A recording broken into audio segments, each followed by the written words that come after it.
Hey guys, my name is Lyka Krystle, and if you're here today, it means you have questions about this video. I wish I had made this video a long time ago. I have been answering questions non-stop from that one video. I mean, I'm not complaining. I'm very grateful that a lot of people have viewed that video, but also I think it would be smart if I made this video to answer the frequently asked questions so that I don't have to repeat myself. Before I start, I have taken the liberty to write all the questions and add a time right here so you can go ahead and forward to that one question that you have. And if you want to see the whole video anyway, then don't forward it. Okay, so I'll start now. Where do I get the application form? I get this question a lot, and I will say it again, or I will provide the link again below this video. I will write this. The second question is, what is a bank statement? First of all, I really want to say sorry that I didn't explain this in the last video because I thought that it was something that everyone has access to. But anyway, a bank statement is basically just a summary of your transactions, your deposits, your withdrawals, or what you have been doing with the money. So you have to provide at least 3 months of the transactions and all that stuff, summary, blah blah. And I hope I answered that correctly or properly, and I will move on to the next question, which I get a lot. The third question is, what if I don't have a bank statement? So there are many ways to prove that you are financially sufficient, and I suggest that you provide as many as you can if you don't have a bank statement, because that is their main requirement or their general requirement. So if you don't have that, then at least try to provide as many of these things in the list, as many as you can. Here's the list now. Credit card, traveler's checks, proof of employment, proof of prepaid accommodation, proof of prepaid transport, payslips, also known as paychecks, from your boss. You can show that, a scan of that, and also you can provide cash. But I will answer the next question, which is also commonly asked. Number 4, how much money do you need in your bank or cash to prove that you're financially sufficient? So the answer to this question is not complicated. It's rather long. I'll try to answer this as best as I can. In every country, you actually have a different amount for the daily budget. For example, you're going to Germany. Your daily budget there is 45 euros. So every single day you need to calculate that. If you're staying in Germany for 30 days, for the whole length of stay, 30 days times 45 euros times Philippine pesos equals that amount. I know this sounds really expensive, but it really depends on what country you're going to, because some countries have, for example, Latvia, they only need you to have 14 euros per day, 14 euros per day. And there's also some countries that don't need a certain amount. So the best way to have cash for it is to check the website that I will provide below with this caption here. And there you will see the daily budgets that they need and the logic behind it, or the main reasons behind it. And I know it's very vague-ish, but I hope this example can give you a ballpark on how much you need to save for, or how much money you need for traveling. Number 5, how long does it take, the whole process of being accepted and rejected from the time of the interview to the time that you get your passport back? So in the 2 events that I applied for my Schengen visa, I actually got it exactly at 15 working days later. There's actually rare cases where it takes 2 months before it gets returned, but it's super rare. So I suggest that you apply 90 days before your travel, or if you're sure that you have everything and you won't get rejected, then you can apply 15 days before your travel. So this is actually, I just answered the next question. I'll just write the question right here, and I kind of just answered it, so I'm not gonna re-answer it.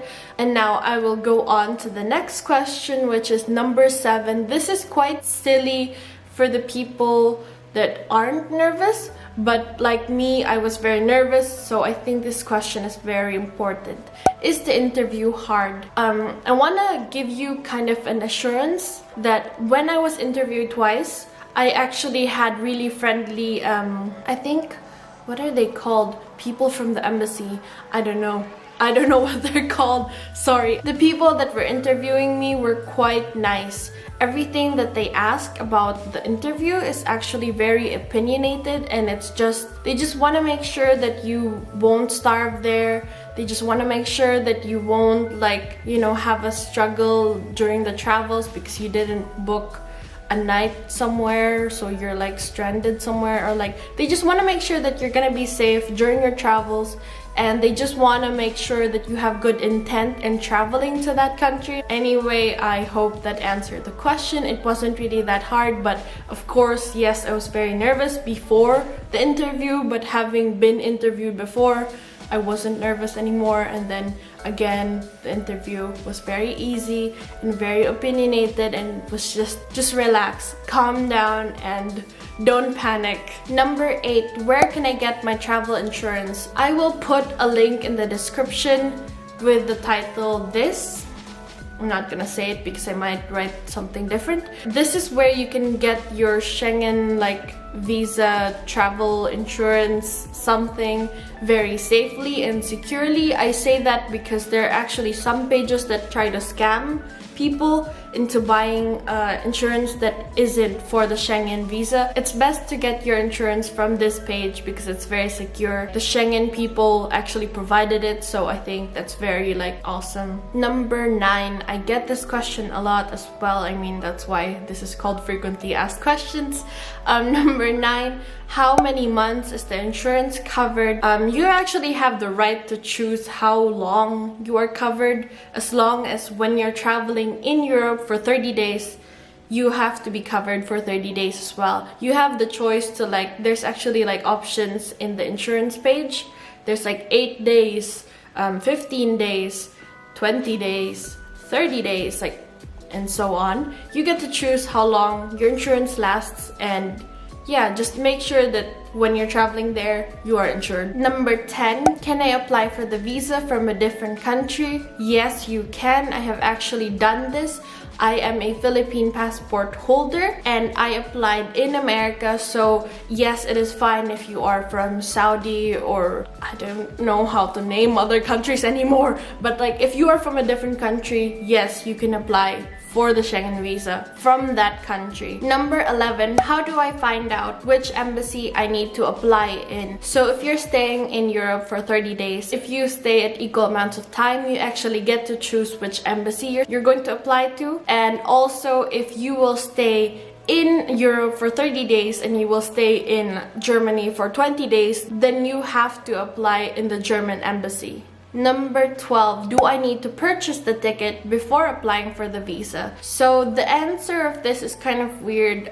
They don't recommend you to buy a ticket, but at the same time, they want you to book a ticket that is free cancellation or refundable. So it's kind of still buying the ticket, but you can cancel it if you get rejected. So that's the kind of ticket that they ask you to buy. So yeah, it is kind of like buying, but I will provide a link with this caption under my video. The link will tell you how to book it without paying so much.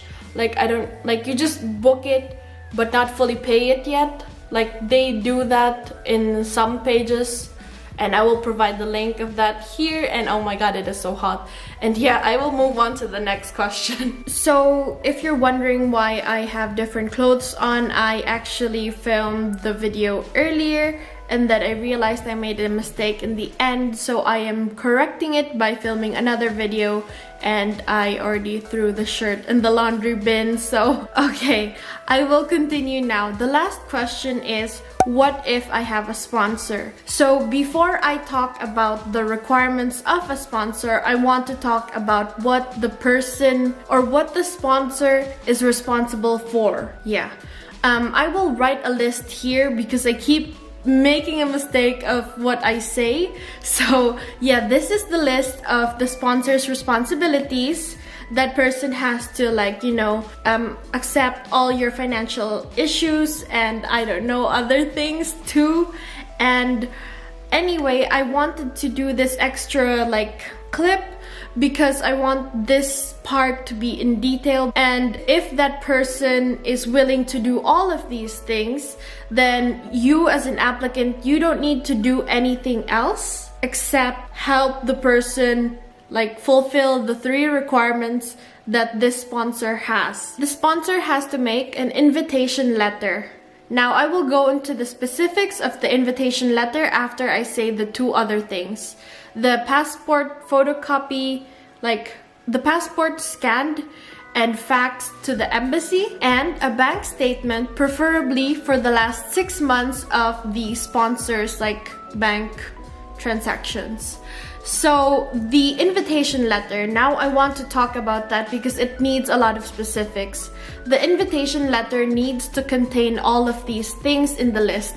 I won't say them out loud because I don't memorize them and I'm having trouble saying them all, and I think it will take a lot of time if I say them. So you can just go ahead and pause the screen and you can read the list and try to include all of these information in the invitation letter.